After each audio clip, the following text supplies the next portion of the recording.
Oke, bismillahirrahmanirrahim. Assalamualaikum warahmatullahi wabarakatuh.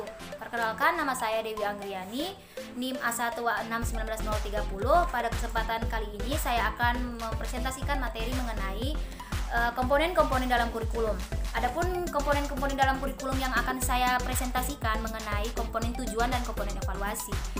Baik, yang pertama adalah komponen tujuan. Komponen tujuan dalam kurikulum terbagi menjadi 4, yaitu komponen tujuan pendidikan nasional, komponen institusional, komponen kurikuler, dan komponen instruktisional. Yang pertama itu kita bahas mengenai komponen tujuan pendidikan nasional. Komponen tujuan pendidikan nasional itu tercantum dalam Undang-Undang Nomor 20 Tahun 2003 yang berbunyi, tujuan pendidikan nasional di Indonesia adalah sebagai berikut, yaitu mengembangkan kemampuan dan membentuk watak serta peradaban bangsa yang bermartabat dalam rangka mencerdaskan kehidupan bangsa, bertujuan untuk berkembangnya potensi peserta didik agar menjadi manusia yang beriman dan bertakwa kepada Tuhan Yang Maha Esa, berakhlak mulia, sehat, berilmu, cakap, kreatif, mandiri, dan demokratis serta bertanggung jawab. Adapun institusional, yaitu tujuan institusional itu adalah tujuan yang ingin dicapai oleh suatu institusi pendidikan. Pastinya setiap pendidikan, baik itu sekolah dasar, sekolah menengah, dan sekolah atas, itu pastinya memiliki tujuan yang ingin dicapai. Nah, tujuan yang ingin dicapai itu yang disebut dengan tujuan institusional. Tujuan institusional merupakan tujuan antara untuk mencapai lulusan setiap jenjang pendidikan, pendidikan dasar, pendidikan menengah, kejuruan, dan pendidikan tinggi. Oke, yang ketiga itu tujuan kurikuler. Nah, tujuan kurikuler ini adalah tujuan yang hendak dicapai oleh suatu program studi, bidang studi atau mata pelajaran yang disusun mengacu atau berdasarkan tujuan institusional dan tujuan pendidikan nasional. Maksudnya di sini adalah kalau tadi tujuan institusional itu dia meliputi secara keseluruhan tujuan yang ingin dicapai, seperti kayak di jenjang sekolah dasar, jenjang SMP, dan jenjang SMA. Namun pada tujuan kurikuler ini dia lebih pada objek, maksudnya kayak dia pada satu objek, misalnya kayak dalam sebuah banyak mata pelajaran. Nah, tujuan dari tiap disebut dengan tujuan kurikuler. Adalah maksudnya tujuan yang ingin dicapai oleh setiap bidang-bidang studi dalam selanjutnya saya lanjut pada tujuan instruktisional. Tujuan instruktisional merupakan suatu tujuan pendidikan yang sesuai dengan pokok bahasan materi dan bidang studi. Tujuan instruktisional adalah tujuan yang paling rendah tingkatannya sebab yang langsung berhubungan dengan anak didik. Tujuan instruktisional berkenan dengan tujuan setiap pertemuan.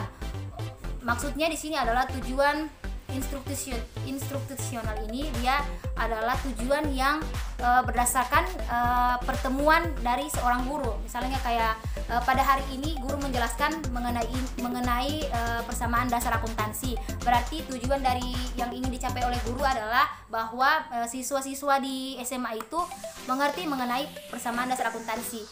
Ini disebut dengan tujuan instruktisional, yaitu tujuan yang ditempatkan pada setiap pertemuan.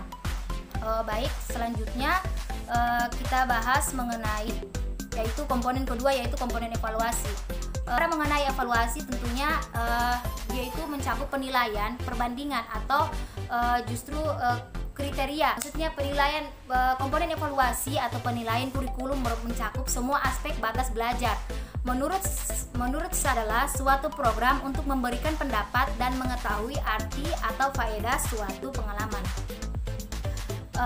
Untuk dapat mengevaluasi atau dapat menilai suatu kurikulum, tentunya memiliki syarat-syarat yang harus dipenuhi.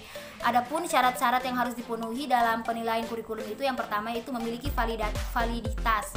Validitas artinya itu evaluasi harus benar-benar mengukur apa yang ingin diukur. Terus yang kedua memiliki rehabilitas. Rehabilitas di sini menunjukkan ketepatan hasilnya. Dengan kata orang akan dites itu akan mendapat skor sama bila dites kembali dengan alat uji. Yang ketiga itu efisiensi. Suatu alat evaluasi sedapat mungkin dipergunakan tanpa membuang waktu dan banyak uang. Yang ketiga adalah kegunaan atau kepraktisan.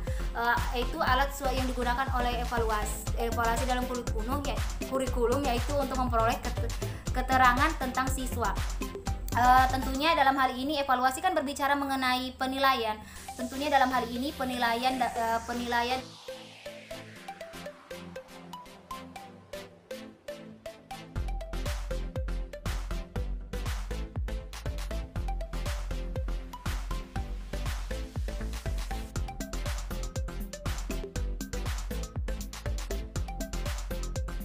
itu dia mencakup penilaian hasil belajar, evaluasi hasil belajar baik di lingkup siswa maupun lingkup guru. Yang tentunya ketika kita mengevaluasi tentunya harus mendapatkan metode evaluasi yang biasanya dilakukan pada kurikulum atau penilaian hasil belajar atau penilaian terhadap guru maupun siswa itu meliputi metode dua ya. Ada dua metode, yaitu metode tes dan metode non tes. Itu adalah metode yang memiliki dua kriteria, yaitu kriteria validitas dan reliabilitas. Biasanya metode tes ini dilakukan dalam bentuk butir-butir soal ataupun dalam bentuk pertanyaan, dan sedangkan non tes itu dia cenderung menilai tingkah laku atau sesuatu yang nampak terhadap objek yang diamati.